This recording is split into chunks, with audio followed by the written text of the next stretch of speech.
What if the very prayers you whisper before sleep, the sacred vows you spoke at the altar, and the moments of deepest intimacy with your spouse are being observed by forces that feed on the cracks in your spiritual armor? What if the arguments that seem to come from nowhere, the sudden coldness that creeps between you and your beloved, the inexplicable distance that grows despite your best efforts, aren't just human failings, but doorways deliberately opened by sins you never recognized as invitations to darkness? Tonight, we journey into the shadowed territories where heaven's light reveals what human eyes cannot see, the invisible threads that connect our hidden transgressions to the chaos that tears marriages apart from the inside out. There exists a realm where God's voice cuts through the static of our daily struggles, where His wisdom illuminates the precise moments when we unknowingly hand over the keys to our sacred union. But this revelation comes with a price: the uncomfortable recognition that some of our most innocent-seeming behaviors, our justified reactions, our silent resentments, might be the very portals through which destruction enters our most precious relationships. The question isn't whether you've sinned. The question is whether you've recognized which sins function as spiritual passwords, granting access to forces that specialize in turning love into warfare, trust into suspicion, and unity into unbridgeable division. Consider this: every marriage exists simultaneously into dimensions: the physical realm where you share meals, conversations, and dreams, and the spiritual battlefield where invisible forces wage war for the soul of your union. God sees both dimensions with perfect clarity, and when He begins to reveal the sins that compromise your spiritual defenses, the revelation often comes disguised as intuition, as sudden clarity during conflict, as dreams that feel too real to dismiss. These aren't random insights, they're divine intelligence reports, showing you exactly how the enemy has been gaining ground through the cracks in your character, the unguarded moments of your heart, the small compromises that seemed harmless until they became highways for havoc. The marriages that survive and thrive aren't those without struggles, but those where couples learn to recognize God's voice, cutting through the noise of their conflicts, revealing the spiritual mechanics behind their earthly battles. What you're about to discover will challenge everything you thought you knew about marital problems, about forgiveness, about the true nature of the forces that either build or destroy the covenant you've made. Some truths can only be received by those ready to see their own reflection in heaven's mirror, no matter how uncomfortable the image might be. If you're ready to step into this revelation, to let God's light expose what's been hidden in the shadows of your relationship, then subscribe to this channel, because what we're about to uncover together isn't just information, it's transformation, disguised as uncomfortable truth. And only those willing to face the mirror of divine insight will find the keys to reclaiming their sacred union. The first whisper of divine revelation often comes in the silence between heartbeats, in that suspended moment when you realize the person sleeping beside you feels like a stranger, and something deep within your spirit knows this distance didn't happen overnight. God's voice rarely shouts in these moments. Instead, it surfaces as a quiet knowing, an uncomfortable awareness that the battles you've been fighting in your marriage aren't really about money, time, or even fidelity. They're about something far more insidious: the slow erosion of spiritual boundaries through sins. So subtle they masquerade as personality traits, so familiar they feel like old friends, so justified they seem like virtues in disguise. When heaven's light begins to pierce the fog of marital confusion, it illuminates patterns you've been too close to see: the pride that refuses to apologize first, presenting itself as strength while secretly building walls of resentment; the control that disguises itself as care, slowly strangling the life out of spontaneity and joy; the criticism that calls itself honesty, carving wounds in your spouse's soul with surgical precision. These aren't just character flaws, they're spiritual doorways, each one an invitation written in the language of justified behavior, welcoming forces that specialize in transforming love into a battlefield where both warriors slowly bleed out from wounds they can't quite name. The revelation hits differently when you realize that every marriage exists in a state of spiritual warfare, whether you acknowledge it or not. Your union isn't just a legal contract or an emotional bond. It's a covenant that heaven celebrates and hell targets, a living testimony to divine love that dark forces work tirelessly to corrupt, the arguments that escalate beyond logic, the forgiveness that feels impossible despite your best intentions, the intimacy that dies despite desperate efforts to revive it. These aren't just human struggles, they're the visible symptoms of invisible warfare, the earthly manifestations of spiritual battles fought over the soul of your sacred union. God's method of revealing these hidden sins often comes through the mirror of your spouse's reactions, through the patterns that repeat, despite your promises to change, through the moments when you hear your own voice saying things you swore you'd never say. The revelation isn't comfortable. It's the kind of truth that makes you question everything you thought you knew about yourself, about love, about the forces that have been shaping your relationship from the shadows. But within this discomfort lies the first key to freedom, the recognition that you cannot fight an enemy you refuse to name, cannot heal wounds you pretend don't exist, cannot reclaim territory you didn't know you'd lost. The marriages that emerge victorious from these battles aren't those led by perfect people, but by couples who learn to recognize God's voice in the chaos, who develop the courage to face their own shadows, who understand that spiritual warfare requires spiritual weapons. When you begin to see your marital struggles through heaven's eyes, everything changes, not because the problems disappear, but because you finally understand what you're really fighting against, and more importantly, who is fighting for you. The second wave of divine revelation often arrives through the language of repetition. Those moments when you find yourself trapped in the same argument for the 1,000th time, saying the same words, feeling the same rage, watching the same hurt flicker across your spouse's face. But this time, something shifts in the spiritual atmosphere. This time, God's voice cuts through the familiar script with a question that stops you mid-sentence. What if this isn't really about what you think it's about? The patterns you've blamed on incompatibility, on stress, on your spouse's stubbornness, suddenly reveal themselves as spiritual symptoms of deeper infections. Sins that have been feeding on your marriage like parasites, growing stronger with each repetition, each justified reaction, each moment you choose being right over being reconciled.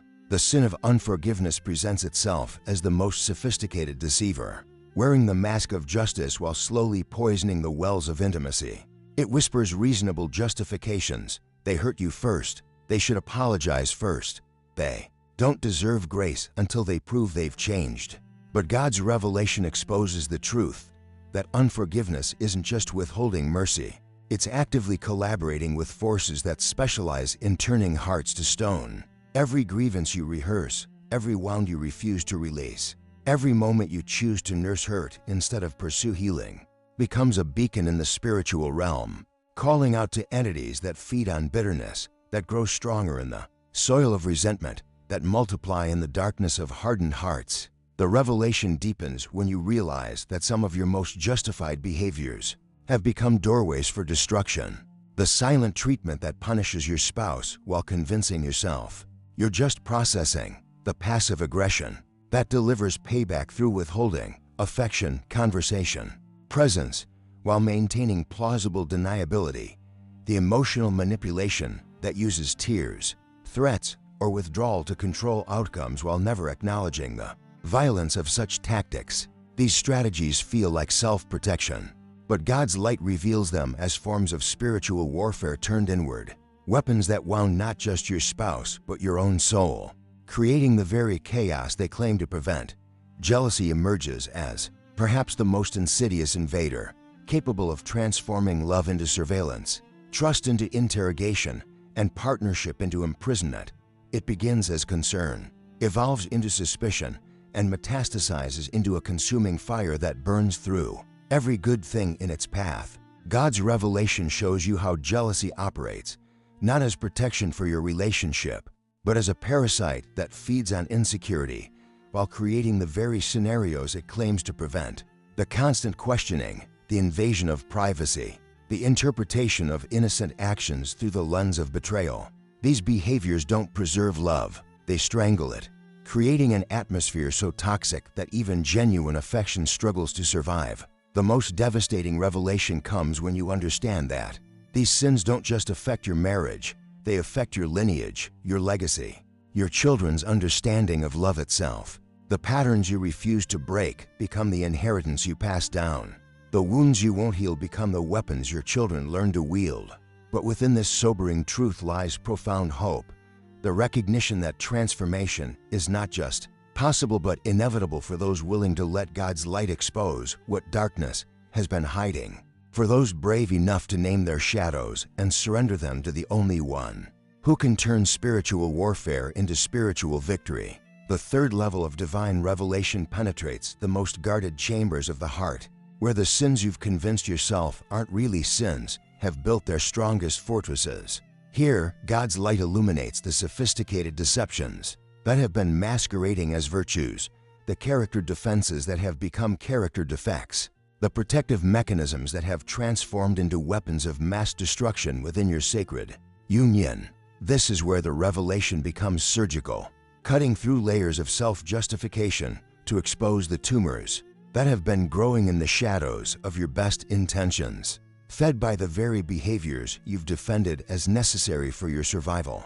Pride reveals itself as the master architect of marital destruction, building monuments to self-righteousness, while systematically dismantling the foundation of humility that love requires to flourish. It operates through the subtle art of scorekeeping, remembering every sacrifice you've made while conveniently forgetting your spouse's contributions, cataloging every time you've been right while erasing the moments you've been wrong, building cases for your own sainthood while prosecuting your partner's humanity. God's revelation exposes how pride doesn't just resist apology, it weaponizes victimhood, turning your pain into a crown that elevates you above accountability, above growth, above the very vulnerability that intimacy demands. The sin of emotional adultery emerges from the shadows with particular viciousness, often cloaked in the language of friendship, mentorship, or innocent connection. It begins with sharing frustrations about your marriage with someone who understands you in ways your spouse apparently doesn't, evolves into emotional intimacy that creates a secret world where your real self can be appreciated, and culminates in a parallel relationship that drains energy from your marriage while feeding your soul in ways that feel forbidden yet irresistible. God's light reveals the spiritual mechanics at work, how emotional adultery creates a triangle that destabilizes the sacred geometry of covenant, how it opens doorways for entities that specialize in confusion, comparison, and the gradual erosion of marital boundaries. Selfishness operates as the silent assassin of sacrificial love, so embedded in the fabric of modern relationships that it often goes unrecognized. Until God's revelation strips away its camouflage, it manifests as the automatic assumption that your needs take precedence, that your schedule matters more, that your emotions require immediate attention while your spouse's can wait. But the revelation goes deeper, showing how selfishness creates a spiritual vacuum where love cannot circulate, where giving becomes calculating, where partnership becomes a competition for limited resources. Every decision filtered through the lens of what's in it for me becomes a brick in the wall that separates two hearts that once beat as one. The most chilling revelation comes when you understand that these sins don't just damage your marriage, they create an atmosphere where evil can flourish, where the very covenant God designed to reflect His love becomes a battlefield that reflects the chaos of hell. The spiritual realm responds to the frequency of your choices, and when those choices consistently flow from pride, selfishness, emotional infidelity, and unforgiveness, you're not just hurting your spouse, you're extending an invitation to forces that specialize in turning paradise into purgatory. But recognition is the first step toward liberation, and those who dare to see their sin as God sees it are the ones who discover that heaven's power to heal is infinitely greater than hell's power to destroy. The fourth dimension of divine revelation descends into the realm where words become weapons and silence becomes warfare, where the tongue reveals itself as either an instrument of life or a tool of annihilation. Within the sacred space of marriage, God's light penetrates the moments when you've used your intimate knowledge of your spouse's deepest insecurities as ammunition during conflict, when you've twisted their vulnerabilities into daggers that cut with surgical precision, when you've deployed the very secrets they trusted you with as weapons in the heat of battle. This isn't just cruel communication, it's spiritual terrorism. The deliberate destruction of the trust that makes love possible. The calculated erosion of the emotional safety that covenant was designed to protect. The sin of contempt emerges as perhaps the most toxic poison that can infiltrate a marriage, more destructive than anger because it strikes at the very core of human dignity.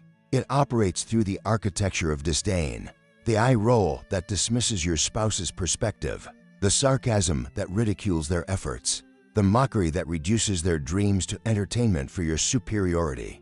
God's revelation shows how contempt doesn't just hurt feelings, it murders respect, assassinates admiration, and creates an atmosphere so toxic that love itself begins to suffocate.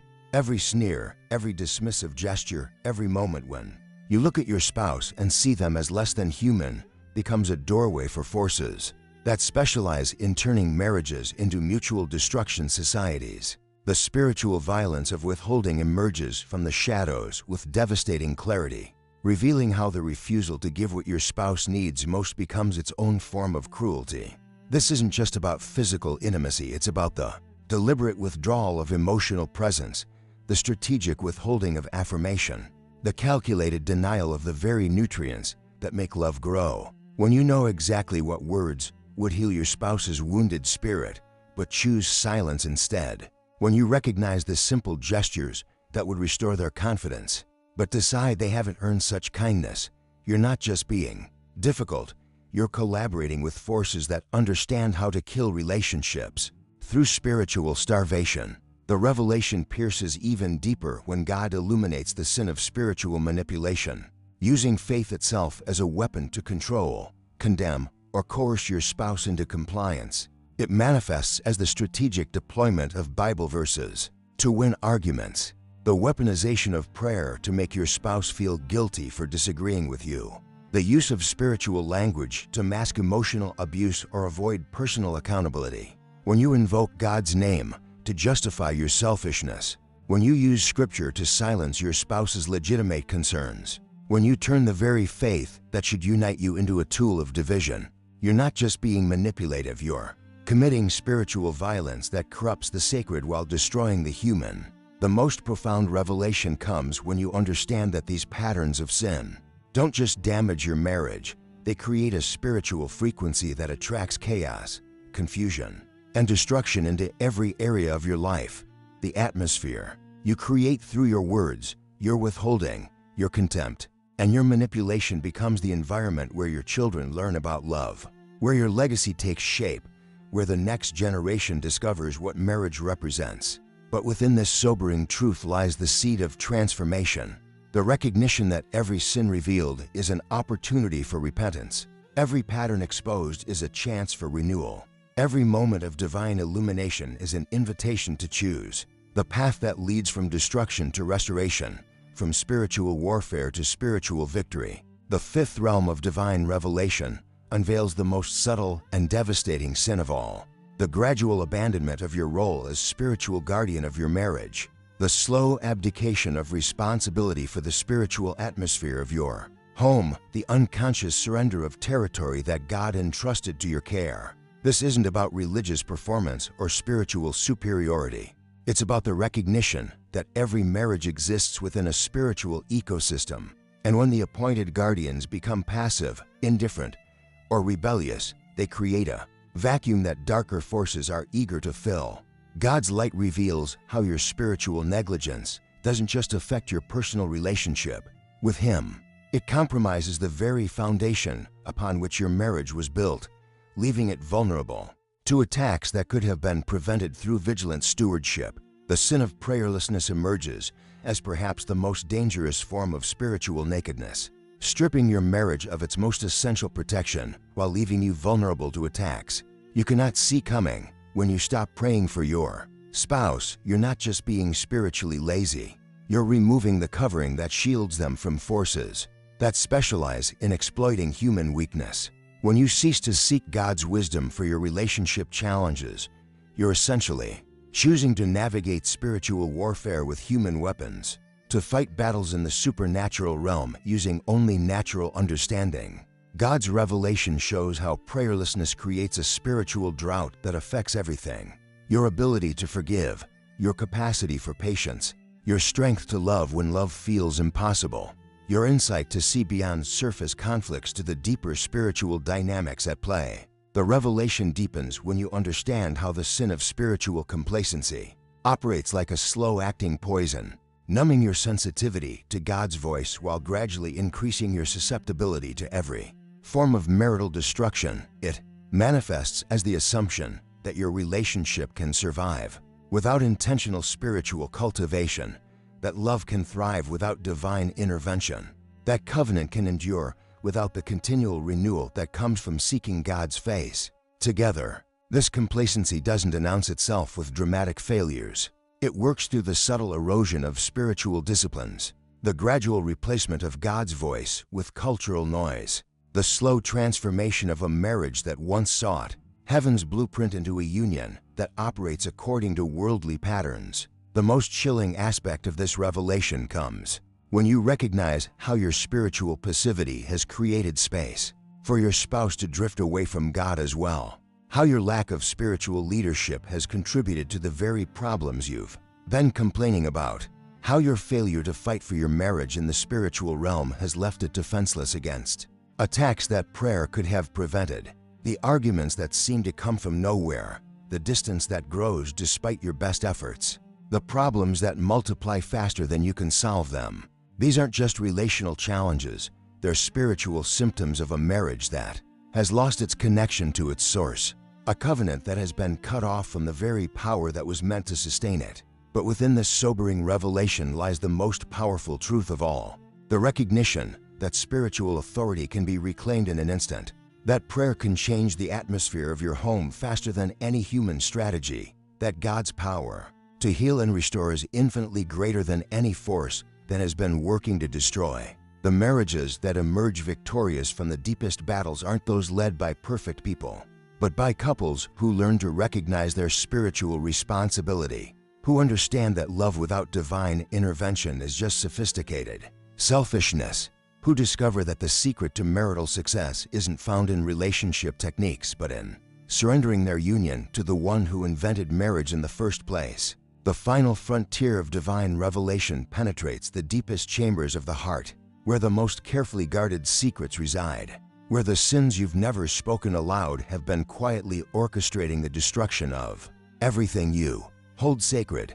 This is where God's light becomes most intense, most uncomfortable, most necessary, illuminating the shadow self that you've kept hidden, even from your own consciousness, the parts of your character that operate in darkness while your public persona basks in the light of respectability. Here, in this sacred space of ultimate honesty, the revelation becomes both surgical and merciful, cutting away the infected tissue while preserving the healthy core that God always intended your marriage to become. The sin of secret hatred emerges from the deepest shadows with devastating clarity, revealing how the love you profess publicly has been systematically undermined by the contempt you nurture privately. It operates through the careful cultivation of resentment, the mental rehearsal of your spouse's failures, the private celebration of their struggles, the secret hope that they will somehow prove themselves unworthy of your grace. This isn't just disappointment or frustration. It's the deliberate choice to see your spouse as an enemy rather than a fellow traveler on the journey toward wholeness. God's revelation shows how this hidden hatred doesn't just poison your own heart. It creates a spiritual atmosphere so toxic that even your spouse's genuine efforts to change become fuel for your cynicism. Even their victories become sources of your frustration. The revelation cuts deeper when it exposes how the sin of hidden addiction has been operating like a parasite in your marriage, feeding on the very intimacy it claims to enhance while slowly draining the life from your covenant. Whether it's pornography that steals your capacity for authentic connection, substances that numb your ability to be present, or behaviors that provide escape from the vulnerability that love requires, these secret habits don't just affect you. They create a parallel reality where your true self lives in bondage, while your spouse lives with a shadow, wondering why they can never quite reach the person they married. The spiritual mechanics are devastating. Every moment you choose artificial satisfaction over authentic intimacy, you're not just betraying your spouse, you're collaborating with forces that specialize in turning the sacred into the superficial. The most profound revelation comes when God illuminates the sin of spiritual pride, the subtle belief that your relationship with Him makes you superior to your spouse, that your spiritual insights give you the right to judge their journey, that your religious performance elevates you above the need for genuine humility. This isn't the obvious pride of spiritual superiority. It's the sophisticated pride of spiritual entitlement, the assumption that your prayers carry more weight, that your understanding of God's will is more accurate, that your spiritual maturity gives you license to lead through control rather than love. When you use your relationship with God as a weapon against your spouse, rather than a bridge toward them, you're not just being religious, you're committing spiritual abuse. That corrupts the very faith that should be healing your marriage. The revelation reaches its climax when you understand that every sin exposed is actually a mercy. Every pattern illuminated is a doorway to freedom. Every moment of uncomfortable truth is an invitation to experience the kind of transformation that only comes when human pride finally surrenders to divine grace. The marriages that not only survive, but thrive in the aftermath of such revelation are those where both partners learn to see their sin as God sees it, not as condemnation, but as liberation, not as evidence of their unworthiness, but as proof of their desperate need for the very grace that makes love possible. When you finally understand that your marriage was never meant to be sustained by human strength alone, when you recognize that every failure has been pointing you toward the only source of power, capable of healing what seems irreparably broken, you discover that the darkest revelations can become the birthplace of the most beautiful redemption. The silence that follows revelation is never truly silent. It pulses with the heartbeat of recognition, vibrates with the frequency of truth, finally spoken, echoes with the sound of spiritual doors either opening or closing based on the choice you make. In this exact moment, you've journeyed through the shadowed corridors of your own heart, witnessed the spiritual mechanics behind your deepest struggles, seen how the sins you've justified, hidden, or ignored have become doorways for forces that specialize in transforming sacred unions into battlefields. But revelation without response is just sophisticated entertainment. Divine insight without divine intervention is merely spiritual voyeurism. That changes nothing while confirming everything you already suspected, but refuse to confront. The question that hangs in the air like incense before the throne of heaven is not whether you've recognized yourself in these patterns. It's whether you possess the courage to let God's light do more than illuminate, whether you're willing to surrender the very sins that have become so familiar they feel like old friends, whether you can trust that the love which created marriage in the first place is powerful enough to resurrect what seems irreparably dead. The marriages that emerge victorious from such revelation aren't those led by people who never struggled with these patterns, but by couples who learn to see their struggles as invitations to experience grace on a level that comfortable Christianity never demands, who discovered that the deepest wounds can become the birthplace of the most beautiful healing. The enemy's greatest victory isn't in the destruction of your marriage. It's in convincing you that the destruction is permanent, that the patterns are unchangeable, that the revelation you've received is confirmation of hopelessness rather than the roadmap to freedom. But every sin exposed by God's light carries within it the seed of its own defeat. Every pattern illuminated becomes vulnerable to the very power that created light from darkness, order from chaos, love from the ashes of human failure. The revelation isn't the end of your story, it's the beginning of the chapter, where you learn to fight spiritual battles with spiritual weapons, where you discover that heaven's power to heal is infinitely greater than hell's power to destroy. This moment, right now, as these words settle into the deepest places of your understanding, is pregnant with possibility that will either birth transformation or miscarry into regret. The choice is yours, but the power is His, and the invitation remains open for those brave enough to step from the shadows of self-deception into the light of divine intervention. If this revelation has stirred something within you that feels like hope disguised as discomfort, if you sense that God is calling you to a deeper level of spiritual engagement with your marriage, then let this be the beginning of your journey back to the heart of the one who invented love itself, and show your commitment to this transformation by subscribing to this channel, sharing this message with others who need to hear it, and joining a community of people who understand that the most beautiful marriages are often forged in the fires of the most uncomfortable revelations.